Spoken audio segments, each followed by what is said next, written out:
রাসূল বলেন ওমর নবী হয়ে যাইত। তো মক্কা নগরীর মানুষ যখন রাসূল মেসেজ দেওয়া শুরু করছে, সবার কাছেই কিন্তু রাসূল এখন সমালোচিত হয়ে গেছে যে লোকটা তো ভালোই ছিল, খারাপ না, আমাদের সাথে উঠা বসা করছে, আমাদের সাথে চলাফেরা করছে, যার চেহারা দেখে আমরা ব্যবসায় গেছি, এত প্রশংসিত, এই লোকটা হঠাৎ কইরা উল্টা পাল্টা কথা কেন বলতেছে? নাউজুবিল্লাহ। উনি হঠাৎ করে বাপদাদার ধর্মের বিরুদ্ধে কথা বলে, আমাদের দেবদেবীর বিরুদ্ধে কথা বলে, আমাদের আইনের বিরুদ্ধে কথা বলে, আমাদের চলাফেরা নিয়ে কথা বলে, আমাদের সংস্কৃতি নিয়ে কথা বলে, রাজনীতি নিয়ে কথা বলে, সব বিষয়ে উনি কথা বলতে চায়। এটা তো আমরা মেনে নিতে পারবো না। এই হলো তাদের মধ্যে একটা সমস্যা। শেষ কথা হলো, রাসূল সাল্লাল্লাহু আলাইহি ওয়াসাল্লাম যখন দ্বীনের দাওয়াত দেওয়া শুরু করলেন যে তোমরা আজকের থেকে এক আল্লাহ বিশ্বাস করো, আর আমারে শুধু মোহাম্মদ বইল না, আমাকে মোহাম্মদুর রাসূলুল্লাহ সাল্লাল্লাহু আলাইহি ওয়াসাল্লাম বলতে হবে। এখন তার প্রশ্ন হইল যে মোহাম্মদ আমরা দাওয়াত দিল এক আল্লাহর, কিন্তু আমাদের প্রশ্ন হইল আমাদের খোদা তো একজন না, আমাদের খোদা অলরেডি আছে 360টা। দেখেন এরার মাথার মধ্যে কুকুরে কিভাবে প্রস্রাব করছে। এরা বুঝা, এরার সমাজ আছে, একটা নেতা আছে, এরা বৈঠক করে বলতেছে মোহাম্মদ যেই পরিমাণ বাপদাদার ধর্মের বিরুদ্ধে যেইভাবে অপপ্রচার করতেছে, আমাদের একটা জিনিস বুঝে আসে না, উনি আমাদেরকে দাওয়াত দেয় এক আল্লাহ, অথচ আমাদের আল্লাহ আছে অলরেডি 360টা, তাও এটিরে রিজার্ভ করে রাখছি খানায় খাবার ভিতরে বন্দি করিয়া। আরও ক্ষুদা বানানোর জন্য আমরা চেষ্টা চালাইতেছি, কারণ এই ক্ষুদা দিয়ে আমাদের হচ্ছে না, ক্ষুদার সংখ্যা আরো বাড়াইতেই হবে। এটা হলো মক্কা নগরীর নেতাদের কথা। কিন্তু মোহাম্মদ আমরা দাওয়াত দেয় এক ক্ষুদার, আমরা কোন যুক্তিতে মানি? এটা হলো যুক্তি। মোহাম্মদ যদি আমাদেরকে বলতো যে ওনার দলে অন্তত পক্ষে না হইলো 600 ক্ষুদা আছে, আমরা চিন্তা করে দেখতাম ক্ষুদার ঠেলা বেশি, আমরা জায়গা। কিন্তু আমরা পরামর্শ করে দেখলাম ক্ষুদা মাত্র ওনার একজন, আমরা আছে 360 জন, সুতরাং ওনার সাথে আমরা ওইতো না। বুঝছেন এদের যুক্তি? বুঝছেন নি? এই শুরু হইল রাসূলের বিরোধিতা। তখনকার যুগটা বড় খারাপ ছিল, রাসূলের সাথে উঠে পড়ে লাগছে, কিন্তু টাচ করার সাহস পাচ্ছে না। মানসিক নির্যাতন করতেছে, কিন্তু শারীরিক নির্যাতন করতে পারে নাই। কেন জানেন? রাসূলের একজন চাচা ছিল আবু তালেব, উনি ছিল মক্কা নগরীর সর্দার, যার উপর দিয়া কথা বলার সাহস তখন কারো ছিল না। আর উনার ঘরে রাসূল লালিত পালিত হয়েছেন প্রায় 50 বছর। তাই আবু তালেবের দিকে তাকাইয়া মক্কা নগরীর মানুষ ডাইরেক্ট হামলা করতে পারে না, কিন্তু মানসিক নির্যাতন দিচ্ছে। আবু তালেবের তখন ভয় পাইতো মানুষ, সর্দার ছিল, খুব খারাপ মানুষ, খুব খারাপ মানুষ। আর রাসূল ফাঁকে ফাঁকে দ্বীনের দাওয়াত দিচ্ছে, জায়গায় জায়গায় কালেমার দাওয়াত পৌঁছায় দিচ্ছে। তো তখনকার যুগটা কিন্তু খারাপ ছিল, কিন্তু তাদের মধ্যে একটা গুণ ছিল ভালো। বলুন কি ছিল? গুণ। গুণ, এই গুণটা আমাদের মধ্যে থাকা দরকার।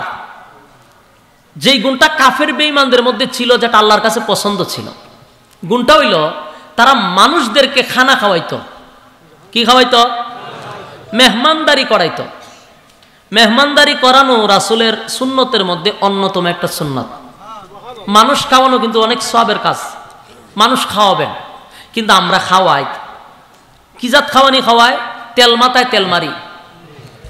আমরা তেল মাথায়, বাবা মরে গেছে, গুরু একটা জব করছি, খাওয়াবো, বাবার ফরানি রুহের মাগফিরাতের জন্য দোয়া করাবো, ভালো কথা, দাওয়াত দিয়ে আনছে সবাইকে। এখন দেখা যায় যাদেরকে খাওয়ানোর দরকার ছিল, সমাজের অসহায় গরিব মিসকিন, যারা এক কুরবানিতে গুস্ত দেখলে আরেক কুরবানি পর্যন্ত গুস্তের চেহারা দেখে না, ওই লোকটারে দাওয়াত দিয়ে না খাওয়ানোর কথা, কিন্তু খাওয়ায় সমাজের সবচেয়ে বড় সুৎকুর আর ঘুষখোরকে, সমাজের লম্পট বদমাশগুলিকে খাওয়ায়।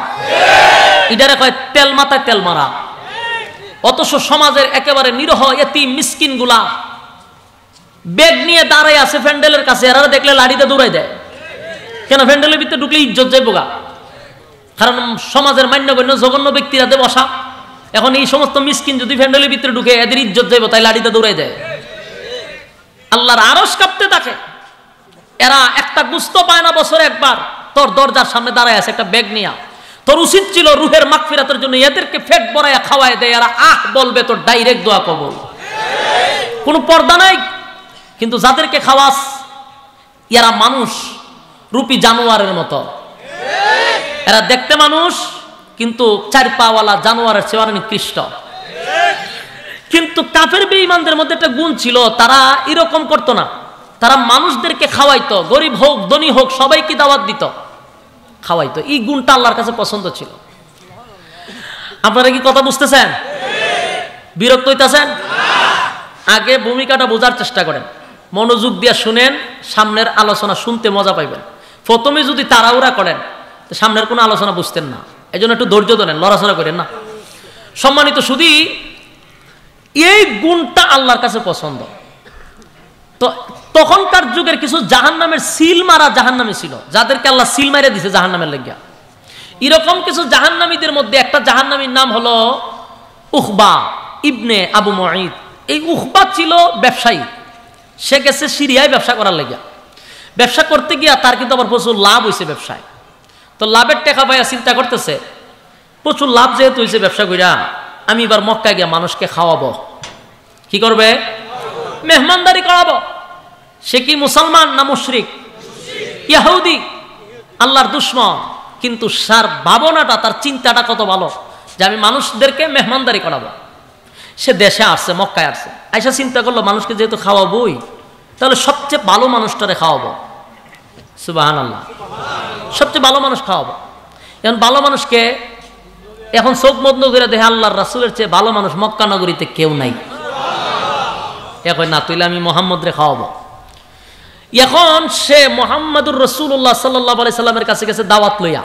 গিয়া কয়, মোহাম্মদ, আমি তোমাকে এক বেলা খানা খাওয়াইতে চাই।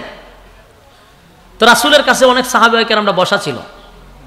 অভাবের যুগ তো, রাসূলের ফেটেও পাথর, সাহাবায়ে কেরামদের ফেটেও পাথর, ফেটের কি দায়, তরতর করে কাঁপতেছে। আর কেউ যদি সময় খানার দাওয়াত দেয় কতটুকু আনন্দ।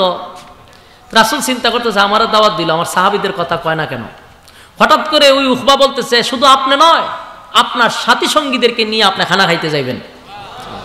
রাসূল এত খুশি হয়েছি কত শুনে, বললো তোমার দাওয়াত আমি রাখলাম। পরের দিন তার বাড়িতে গেছে খানা খাইতে, গিয়া দস্তরখানার মধ্যে বসছে।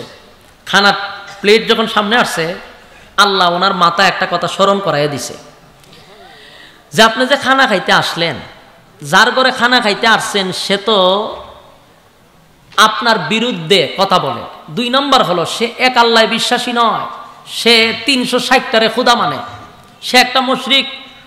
তার ঘরে আপনি কেমনে খানা খাইতে আসলেন? একজন অমুসলিমের ঘরে আপনি একজন পয়গম্বর হইয়া। এই কথা যখন স্মরণ হয়েছে, রাসূল তাস করে দাঁড়ায় গেছে।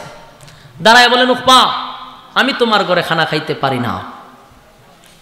এই কথা যখন বলছে, উখবা চমকে গেছে। দূর দিয়া রাসূলের কাছে আয়েশা কয়, আপনি এগুলো কি বলতেছেন? বলে, হ, তোমার ঘরে খানা খাওয়ানো যেত না। কই, এই যে আয়োজন করছি এগুলো তো আপনার জন্যই করছি, আপনার জন্যই আজকের আয়োজন। আর আপনি যদি খানা না খান তো বলুন তো দেখি আমার এই আয়োজন কই যাইব?